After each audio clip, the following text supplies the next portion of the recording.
My name is Elena. I consider myself extremely lucky to be alive, though my life has been altered forever because of my experience. I want to tell you about my experience trapped up on a mountain for around 10 days before anyone found me. I know, it sounds like a situation nobody could survive, especially not a 17-year-old. I've been climbing mountains since I was a bit younger, but this was my first solo run. I am extremely fit, and I have been training to do this for many months. I felt confident that I would be able to scale up the mountain without too many bumps. What I hadn't accounted on was the bipolar weather and how fast it could go from lightly snowing to a perilous blizzard. My ascent started pretty normally after I checked in at the base of the mountain with the rangers. It was a few hours later that visibility became near zero. I knew I was in a bad ways, and that if I stayed exposed out in this, even with the heavy equipment and clothing I had on, I wouldn't last long. I had to get creative, as there was nowhere in a close vicinity that I could take shelter.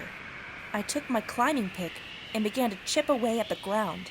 If I could carve an area out like an ice cave, I could use the insulation of packed snow to keep my body heat trapped inside to keep me alive.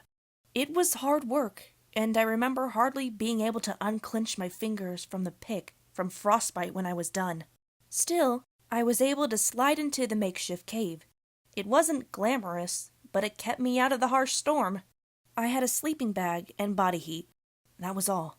It wasn't enough to keep me alive for a long time, that I knew. I knew it would be at least a day before they would expect me to check in again, so I would have to tough it out for a minimum of that long. I had an icy feeling of dread in my stomach, as I knew my situation was dire at best. My toes were numb, and I had to keep tucking my hands under my armpits to try and keep them warm and functional. The only sound I heard was the beating of snow and the howling of wind above me, and the crinkle of my jacket as I shivered in my sleeping bag. I fell asleep fitfully, and awoke the next day, I think. It was hard to tell, since I couldn't exactly see through all the snow. The only thing I had was my watch, and I had to keep count in my head of the days. I knew that conditions were too bad for anyone to send rescue, and that I was more than likely going to have to wait it out longer. It was then I decided I needed to think about rationing out my food. I only brought an emergency supply to last me a few days.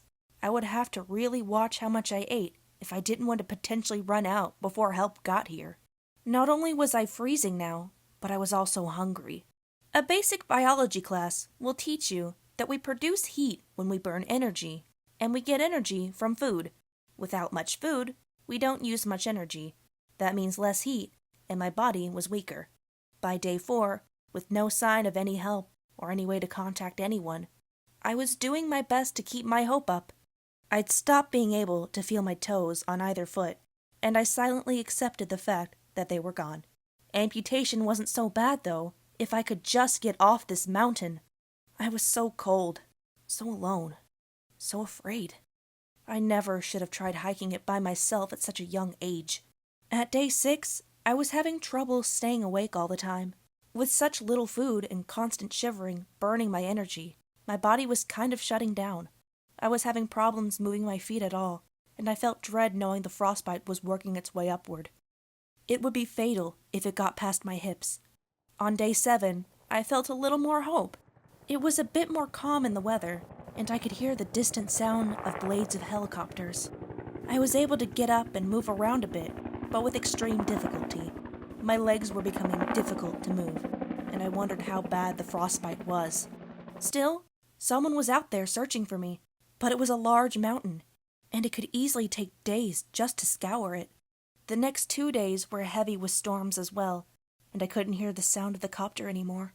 My calves had been cramping between bouts of intense cold, and I was reduced to tears and prayer. Please, just please let them find me. Please let me live. I was starting to lose it, being alone in that cave for so long. The next day, when it cleared up again, thankfully, I tried to stand. It was a daunting task, as I fell over a few times before managing to crawl out of my cave. I was so sick of seeing white everywhere I looked, and I could go my whole life without seeing snow again. I'm not sure how long passed while I tried to exercise the remaining movement of my legs. Maybe an hour, maybe two. But then the distant blade sounds were growing closer, and suddenly a helicopter was descending above me.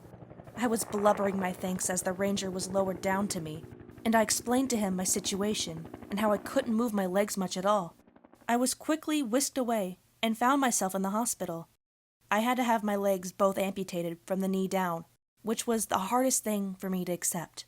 Still, they were able to get me prosthetics, and they worked just as good as my old legs did.